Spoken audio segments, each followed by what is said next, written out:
Washington, D.C., the heart of American power, a city where democracy is supposed to shine brightest. But in 2025, its streets began to feel like a different kind of battleground. Federal agents, National Guard troops, and local police patrolled side by side under flashing lights and watchful eyes. For many, it was a question that echoed through every neighborhood: who really controls the Capitol? It began with a single declaration. In August 2025, President Trump announced a crime emergency in the nation's capital, invoking a rarely used clause under the D.C. Home Rule Act. That clause, Section 740, gave the federal government power to take control of the city's police department in the event of an emergency. Practically overnight, the Metropolitan Police Department was no longer fully under local command. Federal agencies like the FBI, DIH, and ATF moved in, joined by hundreds of National Guard troops. Officially, the move was to restore safety. Unofficially, it felt like a takeover. The administration pointed to rising crime statistics, claiming D.C. had seen spikes in carjackings and homicides. The president argued that federal intervention was necessary, saying his new law and order surge would reclaim the city from chaos. Early reports did show a drop in gun violence and arrests skyrocketing, but beneath the surface, the cost was growing heavier every day. Mayor Muriel Bowser faced a political storm unlike any other. At first, she pushed back, warning that federalizing the city's police would undermine D.C.'s autonomy. "We are not a testing ground," she told reporters, emphasizing that Washington should govern itself. But as pressure mounted and protests turned tense, Bowser changed course. She issued an executive order calling for indefinite coordination, with federal law enforcement essentially agreeing to continue the partnership even after the emergency declaration expired. That move split the city in two.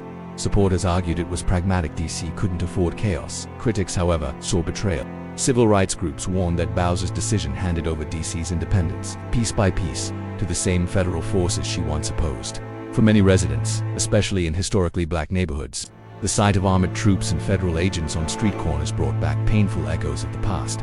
Legal battles quickly followed.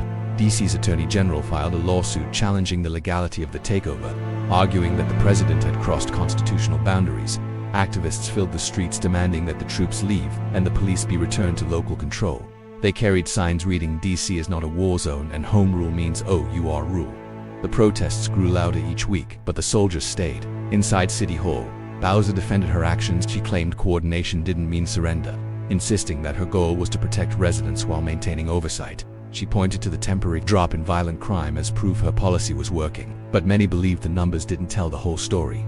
Crime may have fallen, but fear had risen. Ordinary citizens now lived under a new kind of tension, the kind where safety felt like surveillance. The controversy reached its peak when President Trump threatened to declare a national emergency if Bowser didn't fully cooperate with federal enforcement agencies like ICE. He warned that without total compliance, crime would come roaring back. Bowser pushed back publicly but continued to walk a tightrope behind the scenes. Her critics accused her of bending to federal power, while her supporters argued she was simply trying to keep control in an impossible situation. By September, the official federal emergency had technically ended, but the troops and agents didn't leave. Bowser's coordination order ensured they would remain embedded in city operations indefinitely. Congressional hearings followed, questioning the mayor's decisions, the legality of the federal order, and the very meaning of democracy in D.C. Lawmakers asked the question everyone else was afraid to say out loud. Had Washington, D.C. just lost its independence? The city that once represented freedom now stood under dual-rule, local leaders shadowed by federal oversight, and citizens caught in the middle. To some, D.C. looked safer on paper. To others, it looked occupied.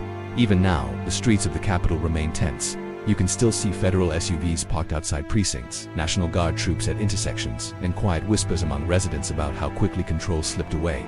Bowser continues to defend her policy, calling it a temporary necessity. But many believe something far deeper has changed, something that won't be undone, is it? The battle for control of Washington isn't just about crime anymore, it's about power, autonomy, and identity. The city meant to symbolize freedom now stands as a warning of how quickly it can vanish, though as the lights of the Capitol glow each night and the flags ripple above the White House, one chilling question lingers in the cold D.C. air. Who truly runs the capital of the United States, its elected leaders, or the men in federal uniforms now walking its streets?